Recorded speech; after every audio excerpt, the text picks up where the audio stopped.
دیندارو، سب سے پیشتر ہمارے آقا نامدار زمان نور خدا بن برحق نور مولانا شاہ کریم الحسینی حاضر امام کے مبارک نام پہ صلوات پڑھیے۔ اللہم صلی علی محمد و آل محمد۔ دیندارو، ہم سب اس بات سے واقف ہیں کہ اللہ تبارک و تعالی ہم سب کا خالق ہے، ہم سب کا بنانے والا ہے، اور جو کسی چیز کا خالق ہوتا ہے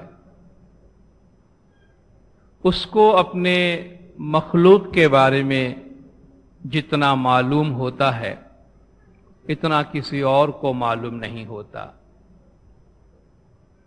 کوئی عام انسان بھی اگر کسی چیز کی تخلیق کرتا ہے، کوئی چیز بناتا ہے، کوئی کارپینٹر ہے، کوئی ٹیبل بناتا ہے، کوئی میز بناتا ہے، کوئی مکان بنانے والا کوئی مکان بناتا ہے، تو اس چیز میں کیا خوبی ہے اور کیا خامی ہے، جتنا وہ بنانے والا جانتا ہے اتنا کوئی اور نہیں جانتا۔ اسی طرح ہمیں جس نے بنایا ہے اسے اچھی طرح معلوم ہے کہ یہ مخلوق کیسی بنی ہے اور اس میں کیا خوبیاں ہیں اور کیا خامیاں ہیں۔ اس لیے اس نے ہمارے بارے میں جو کچھ کہا ہے اس کے بارے میں بہت غور کرنا چاہیے، کیونکہ اس کا تعلق ہماری اپنی زندگی سے ہے۔ کبھی ہم بہت زیادہ خوش فہمی میں مبتلا ہو کر اپنے آپ کو جب بہت کچھ سمجھنے لگتے ہیں تو ہم سے کئی غلطیاں اور کئی بھول ہو جاتی ہے۔ تو ہمیں جس نے بنایا ہے وہ ہمارے بارے میں ایک بات یہ کہتا ہے کہ خلق الانسان ضعیفا، انسان بڑا کمزور بنایا گیا ہے، انسان بہت ویک بنایا گیا ہے۔ اب انسان خواہ اپنے آپ کو کتنا ہی طاقتور کیوں نہ تصور کر لے، خدا کے فرمان کے مطابق اور خدا کی نظر میں وہ بڑا کمزور ہے۔ کچھ وقت تک اگر وہ اپنے آپ کو اپنی جوانی کے عالم میں طاقتور سمجھ بھی لیتا ہے، لیکن آپ اس کے بچپن کو دیکھیے، آپ اس کی بڑی عمر کی حالت کو دیکھیے تو فوراً پتہ چل جاتا ہے کہ انسان کتنا کمزور، کتنا بیچارہ اور کتنا لاچار بنایا گیا ہے۔ اور اسی کمزوری کی ایک صفت یہ بتائی گئی ہے کہ انسان بھولنے والا واقع ہوا ہے۔ انسان میں خدا نے ایک صفت رکھی ہے کہ وہ بھول جاتا ہے، اور یہ بھول جانا ایک لحاظ سے اچھا ہے، ایک لحاظ سے برا ہے۔ بھول جانا اچھا اس لحاظ سے ہے کہ ہم اپنی بہت سی تلخ اور کڑوی یادیں بھول جاتے ہیں۔ ہمارے ساتھ کوئی حادثہ ہوتا ہے، ہماری زندگی میں کوئی برے واقعات پیش آتے ہیں، کوئی ہمارے ساتھ برا سلوک کرتا ہے، بہت سے تلخ تجربات ہوتے ہیں، تو جس طرح ہمارے زخم آہستہ آہستہ سوکھ جاتے ہیں اور وہ ختم ہو جاتا ہے، اسی طرح ہمارے ذہن پر لگنے والے یہ صدمے بھی کسی بھولنے کی صفت کی وجہ سے ہم بھول جاتے ہیں۔ اگر ہمیں پہنچنے والے ہر صدمے ہمیشہ تازہ رہتے، ہمیشہ یاد رہتے تو ہمارے لیے اچھا نہیں ہوتا، ہم جی نہیں سکتے۔ یہ خدا کی ایک نعمت ہے کہ ہم بھول جاتے ہیں، مگر اس بھولنے کا ایک منفی پہلو بھی ہے، اس کا ایک نیگیٹو ایسپیکٹ ہے کہ وہ باتیں جن کو نہیں بھولنی چاہیے ان کو بھی ہم بھول جاتے ہیں۔ ہم اپنی اصلیت کو بھول جاتے ہیں، ہم خدا کا نام بھول جاتے ہیں، ہم خدا کی یاد بھول جاتے ہیں، ہم کہاں سے آئے ہیں اور کہاں جائیں گے یہ سب کچھ ہم بھول جاتے ہیں۔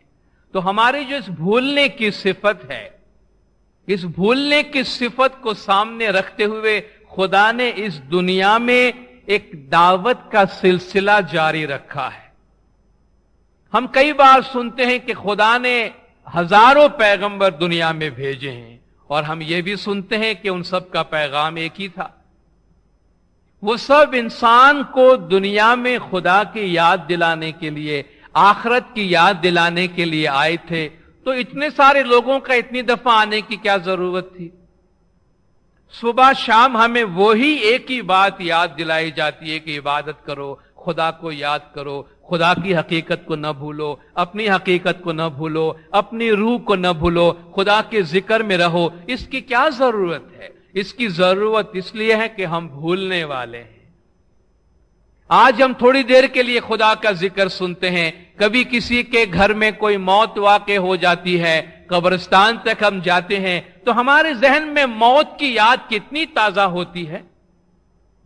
جب ہم میت کے ساتھ قبرستان جاتے ہیں یا ہمارے گھر سے کوئی میت اٹھتی ہے تو کچھ دیر کے لیے، کچھ گھنٹوں کے لیے ہمیں ایسا لگتا ہے کہ دنیا بیکار ہے، اس دنیا میں کچھ بھی نہیں ہے۔ قبروں کو دیکھ کر ہم کہتے ہیں بس یہی ہمارا ٹھکانہ ہے، یہی ہمیں آنا ہے، بس دنیا کو ہم ترک کرتے ہیں، اب ہم خدا کی یاد میں رہیں گے۔ مگر یہ جذبات، یہ فیلنگ تھوڑی دیر کے واسطے ہوتی ہے، چند گھنٹوں کے واسطے ہوتی ہے، پھر ہم اپنی بھولی ہوئی حالت میں آ جاتے ہیں۔ اس لیے ہمیں بار بار ہماری جو حقیقت ہے اس کی یاد دہانی کروانی پڑتی ہے۔ تو خداوند تعالیٰ نے اتنے سارے انبیاء اور ائمہ کو دنیا میں ہمیں بھیجا، بلکہ خدا نے فرمایا اس پوری کائنات پہ غور و فکر کرو، زمین پر پھرو، گھومو، دیکھو اور عبرت حاصل کرو۔ سورج، چاند، ستارے، زمین، آسمان، خدا فرماتا ہے ان تمام چیزوں پہ غور کرو۔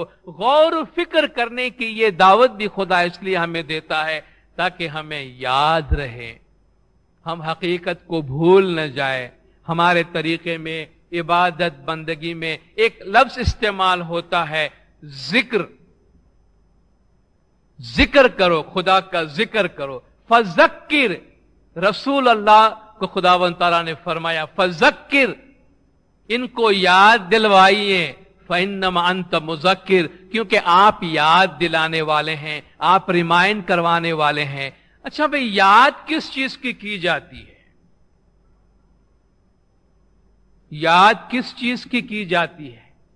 جس چیز کو آپ نے کبھی دیکھا نہیں، جس چیز کے بارے میں آپ نے کبھی سنا نہیں، اور جس چیز کے بارے میں ہم نے کبھی تجربہ کیا نہیں، کیا ہم کبھی اس کو یاد کر سکتے ہیں؟ آپ کسی ایسے شخص کو یاد کیجئے جس کو آپ کبھی بھی نہیں ملے ہیں، تو آپ کہیں گے یاد کا تعلق ہمیشہ کسی جانی ہوئی چیز سے ہوتی۔ آپ ہمیشہ اس چیز کو یاد کرتے ہیں، اس بات کو یاد کرتے ہیں جو ہمارے تجربے سے گزری ہے۔ کوئی شخص، کوئی واقعہ، کوئی جگہ، کوئی بھی چیز، کوئی خواب، کوئی تصور جس کا ایک دفعہ ہم نے تجربہ کیا، اس کو ہم پھر سے یاد کرتے ہیں۔ یاد کا تعلق کسی نئی چیز سے نہیں ہے، نئی چیز کا تعلق نئے تجربے سے ہے، مگر یاد سے نہیں۔ تو جب ہمیں یہ کہا جاتا ہے کہ یاد کرو، اس کا مطلب یہ ہے کہ ہم کچھ بھول چکے ہیں۔ فذکر انما انت مذکر، آپ ان کو یاد دلائیے، یہ بھول گئے ہیں، یہ کیسری سی ہیں، اجا کی صحبت میں آ کر بکری بن کے بیٹھے ہیں، آپ ان کو یاد دلائیے کہ تم بکری نہیں ہو، تم شیر ہو۔ اور یہی کام ہے جو دین کا کام ہے، یہی کام ہے جو دائیوں کا کام ہے، یہی کام ہے جو پیغمبروں کا، اماموں کا کام ہے، اور یہی کام ہے جو دینی کتابوں کا اور دینی تعلیمات کا کام ہے۔ تو جب بھی کسی سے بات کی جاتی ہے بھئی عبادت کرو، ذکر کرو، خدا کو ہمیشہ یاد کرو، جماعت خانے میں پابندی سے آؤ، باقاعدگی سے آؤ، تو کبھی کبھی کوئی پوچھتے ہیں یہ روزانہ آنے کی کیا ضرورت ہے؟ یہ صبح و شام آنے کی کیا ضرورت ہے؟ بھئی ہمیں معلوم ہے ہم انسان ہے، دین ہے، مذہب ہے، خدا ہے، امام ہے، ہمیں معلوم ہے، مگر آپ یہ پابندی کیوں لگاتے ہیں؟ اس بات پہ اتنی زور کیوں دیتے ہیں کہ صبح شام آؤ، صبح شام خدا کو یاد کرو؟ خدا نے کیوں فرمایا صبح شام خدا کو یاد کرو؟ چلتے بیٹھتے، اٹھتے بیٹھتے خدا کو یاد کرو، اس کی کوئی وجہ ہوگی؟ کیوں ایسا کیا جاتا ہے؟ یہ اس لیے ایسا کیا جاتا ہے کہ انسان ہمیشہ اپنی اس حقیقت کی یاد میں जिंदा रहे, वो हकीकत उसके जहन से, उसके दिमाग से कभी फरामोश न हो। आज हम चंद ऐसी ही बातें करेंगे, चंद ऐसे नकात जिसमें यह बताया जाता है कि वो क्या वजूहात हैं, वो कौन सी बातें हैं जिनकी वजह से हमें अपना इबादत का वक्त, दुआ का वक्त, जिक्र का वक्त, खुदा की याद करने का वक्त कभी चूकना नहीं चाहिए। क्यों हमसे कहा जाता है कि बार बार याद दिलाया जाता है कि तुम इसकी प्रैक्टिस बाकायदगी से करो। कुरान हकीम में अल्लाह तबारक व तआला फरमाता है, वमा खलक़तुल जिन्न वल इंस इल्ला लियअबुदून, हमने इंसान और जिन्नात को पैदा नहीं किया सिवाय इसके कि वो मेरी इबादत करे। हम इस वक्त किसी से भी पूछे हमें किसने बनाया है, कौन हमारा खालिक है, तो कम से कम जिसके दिल में थोड़ा सा भी मजहब का जज्बा है, जो खुदा की जात को मानता है, जरूर वो ये कहेगा हमें अल्लाह ने बनाया है, वो हमारा खालिक है, वो हमारा मालिक है, वो हमारा माबूद है, हम उसके आबिद है। जब आबिद और माबूद हैं तो उसके दरमियान एक रिश्ता तो होना चाहिए। ये पूरी कायनात खुदा का बंदा है, जमीन व आसमान का एक एक जर्रा खुदा फरमाता है ये फरमान बरदार है। जमीन आसमान की एक एक चीज खुदा की मखलूक, खुदा की ताबेदार, और खुदा फरमाता है ये सब के सब मुस्लिम हैं। अफगैर दीनिल्लाहि यबगून वलहु अस्लम मन फिस समावाति वल अर्ज़ तौअन व करहन व इलैहि यरजिऊन। क्या ये लोग इस्लाम के अलावा किसी और दीन को चाहते हैं? और यहां इस्लाम से मुराद महज लफ्ज इस्लाम नहीं, बल्कि इस लफ्ज इस्लाम या मुस्लिम के पीछे जो मानी है, इस्लाम के मानी है तस्लीम करना, अपना सर झुका देना, अपने आप को लेकर झुक जाना खुदा के सामने। खुदा फरमाता है खुदा के आगे झुकने के अलावा ये लोग कोई और दीन मांगते हैं, जबकि जमीन और आसमान की हर चीज खुदा के आगे मुस्लिम है। सूरज, चांद, सितारे, जमीन, आसमान की हर एक चीज खुदा के अम्र के मुताबिक चलती है। खुदा फरमाता है कुल्लुन लहू कानितून, कायनात की हर चीज खुदा के आगे झुकी हुई है, कायनात की हर चीज खुदा के आगे फरमान बरदार है। तो अगर हम भी खुदा के बंदे हैं, हम भी खुदा की मखलूक हैं, खुदा ने हमको भी बनाया है, हमारा भी रिश्ता एक आबिद और माबूद का है, तो इसका सबूत देने की जरूरत है या नहीं? और उसका तरीका खुदा ने खुद हमें बताया है कि सुबह शाम उसके घर में आओ और उसके आगे अपना सरे तस्लीम खम करो। जिंदारो, इस कायनात में जब सब चीज खुदा के फरमान के मुताबिक चलती है, वो तो अपनी मर्जी से नहीं चलती, खुदा ने उसको बनाया इस तरह है।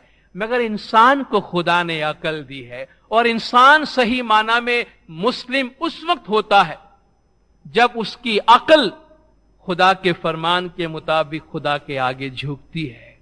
तो हमसे कहा गया कि सुबह शाम उसके दर पे आए, उसके सामने अपना सर झुकाए। कुम मअस साजिदीन, सजदा करने वालों में से हो जाओ।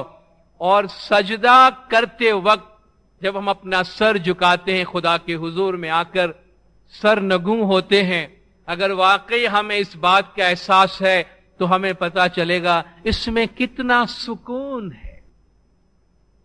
हम दिन भर अपने कामकाज में होते हैं, कितने हमारे मसाइल होते हैं, कितना हमको टेंशन होता है, कितने डिसीजंस लेने में, कितने फैसले करने में हमको कितनी परेशानियां होती है। इंदारो, हम याद रखें हम एक कमजोर मखलूक हैं, हमारे पास बहुत थोड़ी सी तवानाई, बहुत थोड़ी सी रोशनी है, जबकि वो खुदा तमाम जहान का परवरदिगार है और वो इस कायनात का नूरानी सूरज है। दो घड़ी के लिए आकर जब हम अपने आप को उसके सुपुर्द करते हैं तो बिल्कुल वैसा ही है जैसे एक छोटा बच्चा दिन भर यहां वहां घूमता परेशान होता है, खेलता कूदता है, गंदा होता है। शाम को आके जब वो अपने आप को अपने माँ बाप के सुपुर्द कर देता है कि लो मैं आ गया हूं, तो बाकी काम उसके माँ बाप संभाल लेते हैं कि अब इसको धोना है, साफ करना है, साफ सफाई करके इसको नए कपड़े, अच्छे कपड़े पहनाना है और इसको फिर से एक दफा एक खूबसूरत सा बच्चा बनाना है। ये काम वालिदैन खुद अपने ऊपर ले लेते हैं। तो हम हमेशा ये न समझे कि अपनी जिंदगी, हमारी दुनिया, हम अपने खानदान, अपने घर, अपने कारोबार खुद चलाएंगे। जब हम मौला के दर पे आते हैं, कभी कभी अपना काम उसके सुपुर्द करें और सर झुकाने में वस्जुद वक्तरीब, खुदा फरमाता है सर झुकाओ और मेरे करीब हो जाओ, सजदा करो और मेरे करीब हो जाओ। तो जब हम अपना सर झुकाते हैं, हम इस पूरी कायनात के साथ हम आहंगी में आ जाते हैं, हार्मोनाइज हो जाते हैं। जिस तरह सारी कायनात अपने आप को खुदा के सुपुर्द किए हुए है, जब हम शाम को आके, सुबह आके अपना सर झुकाते हैं, तो हम इस पूरी कायनात के साथ हो जाते हैं। और जब पूरी कायनात के साथ हो जाते हैं तो एक अजीब सुकून का एहसास होता है कि हम सब खुदा के हुजूर में हैं। तो जब अपने आप को बंदा होने का इजहार जब इबादत बंदगी में आके हम करते हैं, तो वो हमारे और खुदा के दरमियान एक मजबूत बंधन का रिश्ता होता है। और हमें यह भी पता चलता है दुनिया में हम अकेले नहीं है, हमारा एक बहुत बड़ा मालिक हमारे साथ है जो हमें संभालता है। तो ये ना समझे हम इबादत में आते हैं, दुआ पढ़ने आते हैं तो हम किसी पर कोई एहसान करते हैं या हम कोई खुदा की खुदाई को चला रहे हैं जमात खाने में आकर। ये हमारी जरूरत है। हम जब सांस लेते हैं, 24 घंटा सांस लेते हैं, हमें मेहनत करने की जरूरत नहीं पड़ती। खुदा ने हमारा सिस्टम ऐसा बनाया है, हम सो भी जाते हैं तब भी हमारा दिमाग काम करता होता है और हमारी सांस चल रही होती है। 3 वक्त अगर हम खाना खाते हैं, न सांस लेने में हम किसी पर एहसान करते हैं, न खाना खाने में हम किसी पर एहसान करते हैं, हम अपनी जिंदगी को बरकरार रखते हैं। इसी तरह जो शख्स इबादत में आता है, जिक्र में आता है, अपनी रूहानी और बातिनी जिंदगी को बरकरार रखता है। अल्लाह ताला ने जो हमारी तख्लीक की है, तो खुदा ने हमें 2 चीजों से बनाया है।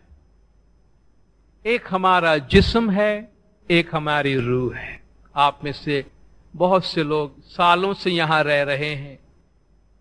कल आपने जिसको बच्चा देखा था, आज शायद अब उसको जवान देख रहे हैं, कल शायद आप उसको बुजुर्ग देख रहे हैं। अपनी जिंदगी के दौरान आप देख रहे हैं कि बच्चा बढ़ता बढ़ता बुजुर्ग बन गया है, बड़ी उम्र हो गई। ये तब्दीली हमारे जिस्म में आती है। हमारे जिस्म का एक आगाज है, हमारे जिस्म का एक अंजाम है। हमारा जिस्म पैदा होता है, कल हमारा जिस्म खत्म होगा। हमारे वजूद का एक हिस्सा फानी है जो हमारा जिस्म है, जो हमेशा के लिए नहीं है, जो हम नहीं है, क्योंकि हमारे मरने के बाद भी हम जिंदा रहते हैं। जो हम है, जो हमारी रूह है। मौला ने फरमाया ये बात कभी नहीं भूलना कि ये तुम्हारी रूह ही है जो दायमी है, हमेशा जिंदा है और हमेशा रहने वाली है। अपनी इबादत बंदगी के जरिया हम अपनी दोनों जिंदगियों को बरकरार रखते हैं। हमारा जिस्म है, हम सुबह उठने से लेकर रात को सोने तक जितनी मेहनत करते हैं, शायद वो सारी की सारी मेहनत हमारी जिस्मानी जिंदगी के वास्ते। सही है ना?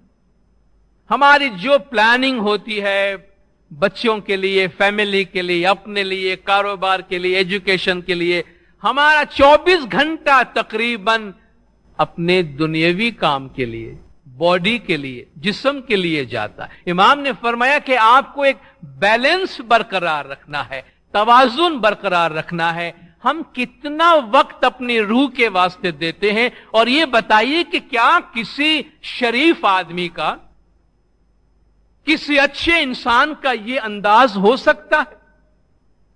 خدا نے اگر ہمارے گھر میں 2 اولاد دی ہے، آپ کے اگر 2 بچے ہیں، تو ہم ہمیشہ مثالاً کہتے ہیں کہ والدین کی نگاہ میں سارے بچے ایک جیسے ہوتے ہیں،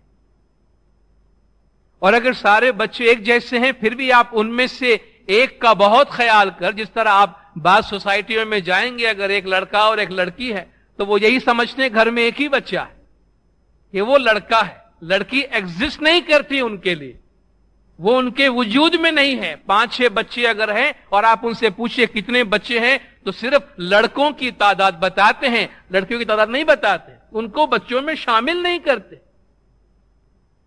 اگر اس طرح کا ٹریٹمنٹ ہو کہ بھئی ایک کو آپ گھر کا سارا سکھ دے رہے ہیں، کھلا پلا کر تعلیم والم دے کر خوب آپ ان کو بڑھا رہے ہیں، ایک کو آپ بھوکا رکھ رہے ہیں، کپڑا بھی نہیں دے رہے ہیں، خیال بھی نہیں رکھ رہے ہیں، تو کتنی بڑی ناانصافی، کتنی بڑی ناانصافی۔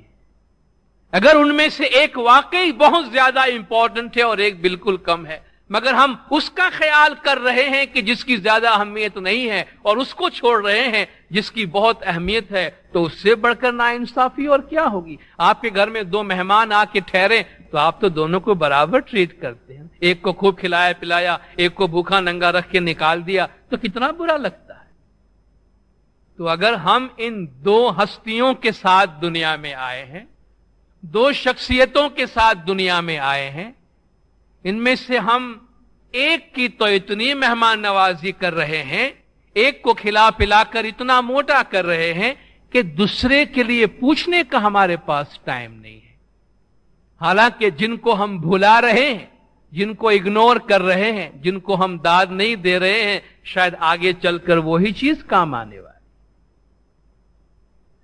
تو مولا نے فرمایا آپ ان 2 چیزوں کے درمیان بیلنس رکھے، تھوڑا سا ٹائم نکال کر اپنی ذات کے بارے میں سوچے۔ مولا نے فرمایا آپ دن میں تھوڑا سا ٹائم نکالیں۔ مومن کی عادت یہ ہوتی ہے کہ خلوت میں بیٹھ کر، علیحدگی میں بیٹھ کر، تنہائی میں بیٹھ کر اپنی روح کے بارے میں سوچے، اپنے آپ سے پوچھے میں کون ہوں، کہاں سے آیا ہوں، روح کیا ہے، روح کہاں سے آئی ہے، کہاں جائے گی۔ آج کل معرفت کے بارے میں، روح کے بارے میں، روحانیت کے بارے میں سوچنے کے لیے لوگوں کے پاس وقت نہیں بچا ہے۔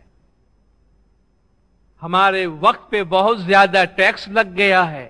پہلے شام کو فارغ وقت ہمارے پاس ہوتا تھا، آج وہ میڈیا نے سارا ہم سے لے گیا ہے۔ پہلے رات کو 8 بجے ہماری شام رات ہو جاتی تھی، آج 2 بجے تک صبح ہماری رات نہیں ہوتی ہے، کیونکہ ہم مصروف ہوتے ہیں دنیا کی بہت ساری چیزوں کے بارے میں معلومات رکھنے کے لیے، انٹرٹینمنٹ کے لیے۔ ہمارے پاس گھنٹے وہی 24 ہیں، وہی ٹائم ہمارے پاس ہے، اسی میں سب کچھ کرنا ہے، اور یہ بہانہ کسی کام کا نہیں ہے کہ ہم کو وقت نہیں ملتا تھا۔ کتنے بھی مصروف ہونے کے باوجود اپنے کھانے کا وقت نکالتے ہیں یا نہیں نکالتے؟ کتنے بھی مصروف ہونے کے باوجود اپنے سونے کا وقت نکالتے ہیں یا نہیں نکالتے؟ بھئی 5 سال پہلے میں صبح جماعت خانے جایا کرتا تھا۔ بھئی کیسے جایا کرتے تھے؟ میں رات کو جلدی سو جایا کرتا تھا۔ اب میں صبح جماعت خانے نہیں جاتا کیونکہ میں رات کو دیر سے سوتا ہوں، تو میں میڈیا کا ٹائم لینے کے لیے، میں ٹیلی ویژن کے پروگرام دیکھنے کے لیے میں نے حاضر امام سے وقت مانگ کے لے لیا کہ یا مولا 2-3 گھنٹہ صبح کا جو میں آپ کو دیتا ہوں اب نہیں دے سکوں گا، بجائے اس کے کہ میں اپنے ٹائم میں سے تھوڑا سا ٹائم کم کروں، میں نے امام کا ٹائم لے لیا، روح کا ٹائم لے لیا۔ ویسے ہی روح کی طرف ہماری توجہ کم تھی، اب وہ بھی ہمارے ہاتھ سے چلی گئی۔ دنیا کی مصروفیات مولا نے ہمیں بتایا ہے وہ تو بڑھتی جائے گی، وہ گھٹنے والی نہیں ہے۔ مادیت کی بہتات بڑھتی جائے گی، میڈیا کا اٹریکشن بڑھتا جائے گا۔ خدا نے عقل ہمیں دی ہے، فیصلہ ہمیں کرنا ہے کہ ہمیں کون سا ٹائم کس کو دینا ہے اور کتنا ٹائم کس کو دینا ہے۔ اور مولا نے فرمایا جب بھی تم گھڑی کی طرف دیکھتے ہو، 1 منٹ یا سیکنڈ کے کانٹے کو اپنی جگہ سے ہلتے ہوئے دیکھتے ہو، تو سمجھ لینا اس فرمان پہ عمل کرنے کے لیے تمہارے پاس 1 منٹ یا 1 سیکنڈ کم ہے۔ زندگی سے एक एक सेकंड, एक एक मिनट कम होता जाता है। हमारी जिंदगी इतनी कम होती जा रही, जिंदगी इतनी घटती जा रही है। तो हमारे पास इमाम की हिदायत मौजूद है, हमारे पास अपनी अकल मौजूद है, और हम खुद फैसला करें। ये जो दो जिंदगियां हमारे पास है, एक फानी और एक बाकी, उसमें किसके लिए तवज्जो देनी चाहिए, किसके लिए वक्त देना चाहिए, और कौन सी चीज है जो आगे चल के हमें ज्यादा काम आने वाली है। और वो हम जानते हैं कि हमारी रूहानी जिंदगी है जो हमें काम आने वाली है। हम जानते हैं कि हमारी रूह खुदा के नूर से आई है। कुरान हकीम की हम आयत पढ़ते हैं, इन्ना लिल्लाहि व इन्ना इलैहि राजिऊन। जब भी कोई गुजर जाता है तब भी हम पढ़ते हैं, जनाजों पे हम लिखते हैं, मैयत का ऐलान करते हैं तब भी लिखते हैं, इन्ना लिल्लाहि व इन्ना इलैहि राजिऊन। हम सब खुदा से हैं और खुदा की तरफ वापस जाएंगे। जितना ये बोलना आसान है, मौला ने फरमाया कुरान के इस आयत की जो मीनिंग है वो इतनी गहरी है। कुरान के इस आयत का फलसफा इतना गहरा है। मौला ने फरमाया कि एक तरफ सारा कुरान और उसकी हिकमत रखो, एक तरफ कुरान की ये आयत कि इन्ना लिल्लाहि व इन्ना इलैहि राजिऊन। इतनी वजनदार ये आयत है। हम खुदा से हैं और खुदा की तरफ लौट रहे हैं। जब हम खुदा से हैं, इसका मतलब यह है कि हमारी रूह खुदा से है। हमारी रूह अपने इंतहाई पाक व पाकीज़ा सूरत में, अपने इंतहाई पाक व पाकीज़ा हालत में खुदा के नूर से जुदा होकर आई है। और जब इस रूह को खुदा के नूर की तरफ वापस जाना है, तो खुदा के नूर में इसका विसाल उसी वक्त होगा जब ये रूह फिर से पाक व पाकीज़ा हालत में होगी। एक नापाक रूह, गुनहगार रूह खुदा की जात से वासिल नहीं होती। व नफ्सिन व मा सव्वाहा व अलहमहा फुजूरहा व तक़वाहा क़द अफ़लह मन ज़क्काहा व क़द ख़ाब मन दस्साहा। रूह इंसानी की कसम, और उसकी जिसने इसको बनाया, कि उसमें उसकी अच्छाइयां बुराइयां दोनों डाल दी। जिसने इसको पाक किया वो कामयाब हुआ, और नामुराद होगा वो जिसने इसको दबा के रख दिया और उसका ख्याल नहीं किया। क़द अफ़लह मन ज़क्काहा, वो शख्स कामयाब होगा जो इसको पाक व पाकीज़ा करता है। और रूह की पाकीज़गी का अपना तरीका होता है, जिस्म की पाकीज़गी का अपना तरीका है। और मादा तो कभी पाक नहीं है, मगर रूह की पाकीज़गी गुनाहों से दूर रहना, गुनाहों से आजाद रहना, साफ सुथरी जिंदगी गुजारना। रूह की पाकीज़गी बहुत मुश्किल काम है और इसके लिए बहुत ख्याल रखने की जरूरत। सबसे पहले अपना लुक्मा पाक व पाकीज़ा हो। हम जो रोजी कमाते हैं वो लुक्मा पाक होना चाहिए। दसों मालेवाजबात अदा करके उसको पाक करके हम अपने मुंह में डालें, क्योंकि हमारी खुराक से हमारा वजूद बनता है। जब मौला के इस दर पे आते हैं, इबादत बंदगी जिक्र से एक बातिनी किस्म की पाकीज़गी होती है। सिर्फ इतना ही सोच लें, सिर्फ इतना ही सोच लें कि जितनी देर हम इस घर में आते हैं, हम मौला के नूरानी माहौल में होते हैं। हमें इतना वक्त मिल जाता है कि हम दुनियावी जंजाल से दूर रहते हैं, दुनियावी फिक्र से दूर रहते हैं, नूर और नूरानियत के माहौल में रहते हैं। जिस तरह हम किसी अच्छे बागीचे में जाते हैं, किसी पार्क में जाते हैं, साफ सुथरी फिजा में जाते हैं, वहां जाना और उस माहौल में बैठना, उस साफ और पुरफिजा माहौल में बैठना हमारी जहनी और जिस्मानी और जज्बाती सेहत के लिए कितना अच्छा होता है। अच्छे माहौल से हमारे जिस्म पे, जहन पे कितना अच्छा असर पड़ता है। तो उस घर में जहां मौला फरमाते हैं हमारा नूर मौजूद है, हम नूरानी तौर पे मौजूद हैं। जितनी देर इस घर में हम रहते हैं, इमाम के नूर से नूरानियत हमारे वजूद में आती है। हम दुआ, बंदगी, इबादत, जिक्र, गिरियाज़ारी से अपने बातिन को पाक करते हैं। और रूह को पाक को साफ रखने का और रूह को पाक को साफ करने का ये एक बेहतरीन जरिया है। इसलिए हमसे कहा जाता है सुबह शाम जमात खाने में आओ। जिस तरह हमारे जिस्मानी सेहत को बरकरार रखने के लिए हमसे खाने पीने के उसूल समझाए जाते हैं और बताए जाते हैं, इसी तरह हमारी रूहानी सेहत और रूहानी जिंदगी को बरकरार रखने के लिए हमारे नूरानी और बातिनी खुराक के बारे में हमें बताया और समझाया जाता है। दुनिया की मसरूफियात मौला ने हमें बताया है वो तो बढ़ती जाएगी, वो घटने वाली नहीं है। मादियत की बहुतात बढ़ती जाएगी, मीडिया का अट्रैक्शन बढ़ता जाएगा। खुदा ने अकल हमें दी है, फैसला हमें करना है कि हमें कौन सा टाइम किसको देना है और कितना टाइम किसको देना है।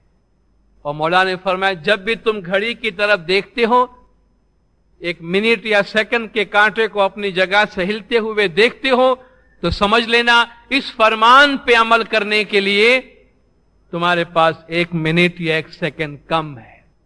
जिंदगी से 1-1 सेकंड 1-1 मिनट कम होता जाता है। हमारी जिंदगी इतनी कम होती जा रही, जिंदगी इतनी घटती जा रही है।